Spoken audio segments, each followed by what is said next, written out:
एक छोटे से गांव में एक प्यारी सी लड़की रहती थी जिसका नाम रिया था। रिया का दिल बहुत ही अच्छा था और वह हमेशा नए दोस्त बनाने की कोशिश करती रहती थी। एक दिन वह बगीचे में खेल रही थी जब अचानक उसने एक छोटा सा पक्षी देखा। वह पक्षी बहुत ही प्यारा था और उसकी कलरफुल पंखियां देखकर रिया को बहुत अच्छा लगा। तुम कौन हो? रिया ने उसे प्यार से पूछा। पक्षी ने चहचहाते हुए कहा, मैं पपड़ा हूं, तुम्हारे जैसे दोस्त की तलाश में था। रिया खुशी से झूम उठी। तो फिर हम दोस्त बन सकते हैं? रिया ने पूछा। हाँ, बिल्कुल, मैं तुम्हारा हमेशा साथ दूंगा, पपड़ा खुशी से बोला। रिया और पपड़ा बहुत अच्छे दोस्त बन गए।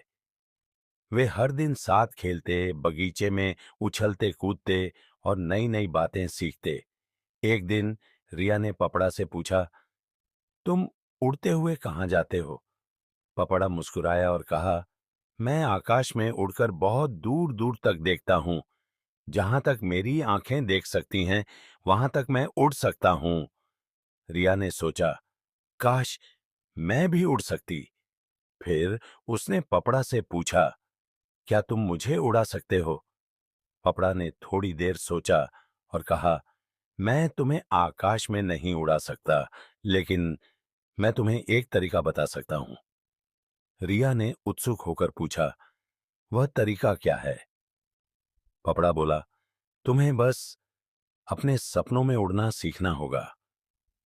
जब भी तुम किसी मुश्किल का सामना करो, बस अपनी कल्पना और साहस से काम लो। जैसे मैं आकाश में उड़ता हूं, वैसे ही तुम अपने सपनों में उड़ सकती हो। रिया बहुत खुश हुई। वह समझ गई कि पपड़ा ने उसे सिर्फ उड़ने की बात नहीं बताई, बल्कि अपने सपनों को साकार करने का तरीका भी बता दिया। अब रिया और पपड़ा हर दिन नए नए सपने देखते थे और उन